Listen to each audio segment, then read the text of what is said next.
poin penting kita akan perjuangkan. Nggak mungkin dong orang yang sudah mengabdi 10 tahun terus hanya gara-gara ada yang baru 3 tahun kemarin ngajar dia udah lolos, ini yang dituduhkan, itu bagi kami tidak fair. Betul. Ya kan? Jadi tetap kenapa? Tapi ada juga tadi masalah dapodiknya, salah entry, human error, ataupun juga hal-hal formasi. Jadi tolong kasih saya yang big numbers.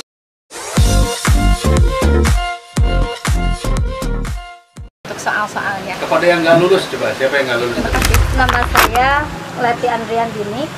Saya dari SD Buni Ayu 2, Ya. Kecamatan Haurwangi. Kebetulan saya mengajar dari tahun 2004 dan kemarin ikut tes P3K dan seharusnya kalau melihat nilai seharusnya saya lulus. Seharusnya.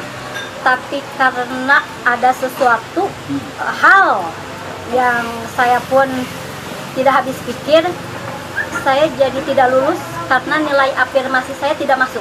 Jadi memang pas waktu di 2019 KTP saya salah. Jadi itu tanggalnya itu tanggal 8 bulan 9. Ya. Pas ketika daftar langsung ditolak, Pak, oleh sistem. Ya, 2019. Jawabannya seperti ini. Data Anda tidak sesuai dengan ijazah. Jadi ketika ada cleanser, dia ada pembersihan, data yang lama masuk lagi, Pak. Jadi saya yakin di tahun 2019 saya sudah memperbaiki data saya, tapi ketika sistem itu ada pembersihan, data yang lama masuk. Saya justru lebih ke situ asumsinya. Saya membawa bukti-buktinya, Pak, ini. Oh, jangan dulu. Memang sebenarnya sama-sama, Kak. Kan kita ada 3 ya, ada sosiokultural, manajerial, kemudian wawancara dan teknis. Untuk manajerial memang betul. Itu memang kita ketemukan dan kemudian jawabannya sudah dilaksanakan sehari-hari. Kemudian analisa saya kenapa bisa meleset, mudah-mudahan menang. Memang itu betul tadi, Kak. Penguncian dari guru induk yang berada di sekolah tersebut, kemudian formasi betul. Meskipun saya cuma beda 4 dengan nilai yang lolos, sehingga mengakibatkan belum. Daftarnya tidak di sekolah induk. Tidak, Kak, karena tidak ada formasi. Tidak ada formasi, Kak, untuk sekolah induk saya kebetulan. Saya ngambil sekolah di kecamatan lain kebetulan, dan ya alhamdulillah belum dari sini. Siap, Kak, belum, Kak? Tidak tahu, saya juga kata rekan-rekan yang lain kalau daftar langsung katanya sudah terdaftar kategori 2 langsung otomatis. Tetapi ketika di hasil akhir saya tidak dapat afirmasi K2, hanya usia saja. Sehingga nilainya emang kalau dilihat di sekolah yang saya lamar saya masih tetap tertinggi. Cuman afirmasi kategori 2-nya tidak masuk. Afirmasi K2 berapa? 15%? Berapa persen? Jumlah nilainya 50 ya kalau salah, 50. 50 poin aja. Ya 50 poin. Nilainya 50. Tapi tetap kalau saya lihat saya di sekolah tersebut masih aman karena masuk passing grade gitu. Kalau udah aman ngapain diprotes? Kata nggak lulus katanya. Oh, ini nggak lulus? Nggak lulus masalahnya.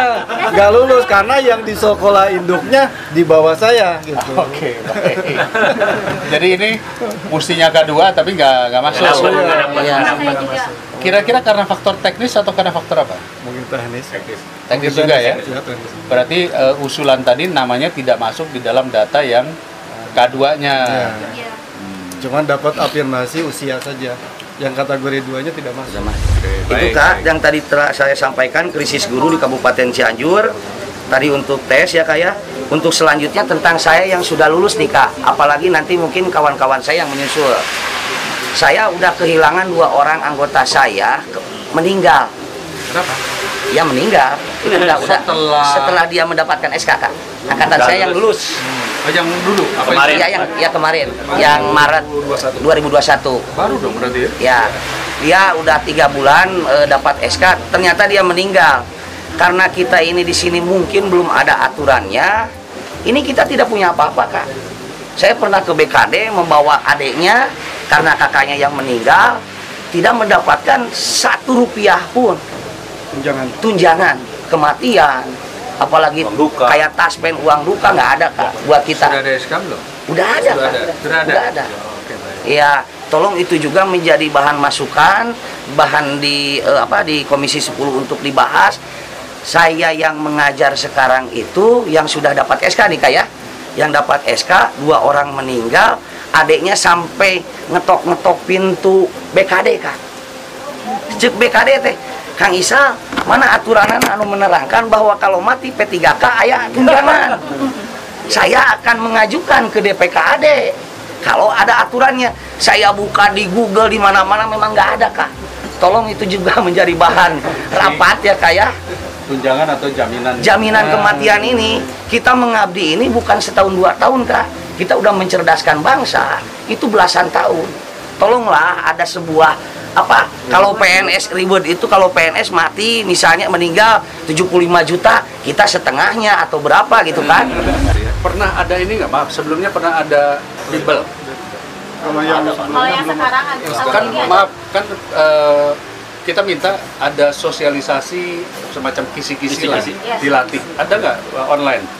Jadi saya yang sekarang ada. Sekarang ada. 2021 aja nggak ada. Jadi saya belajar dari pengalaman, ikut tes CPNS soal-soal seperti inilah. Ya. Matematika dasar, IPA dasar seperti itu. Itu yang keluar berbeda gitu. Tapi mungkin karena sudah nasib ya, alhamdulillah, walaupun dengan soal yang berbeda yang dengan yang dipelajari, alhamdulillah mungkin nasib. Alhamdulillahnya itu karena bisa atau karena pilih kancing? Pilih kancing. Ya, jujur aja. Kebanyakan spekulatif. Tapi nggak spekulatif juga sih. Memang manajerialnya tidak jauh berbeda juga lah ternyata di sekolah. Jadi ya, poin penting kita akan perjuangkan. Nggak mungkin dong orang yang sudah mengabdi 10 tahun terus hanya gara-gara ada yang baru 3 tahun kemarin ngajar dia udah lolos, ini yang didudukan, itu bagi kami tidak fair. Ya kan? Jadi tetap tapi ada juga tadi masalah dapodiknya, salah entry, human error, ataupun juga hal-hal formasi. Jadi tolong kasih saya yang big numbers ya. Big numbers itu artinya poin-poin utama aja. Jangan yang terlalu teknis. Karena kalau terlalu teknis, kami mencampuri kewenangan pemerintah terlalu teknis. Nanti mereka bilang kalau gitu Pak Dede jadi eksekutif aja deh. Kembali ke eksekutif. Kan agak ribet juga kan. Jadi saya catat ya poin teknisnya.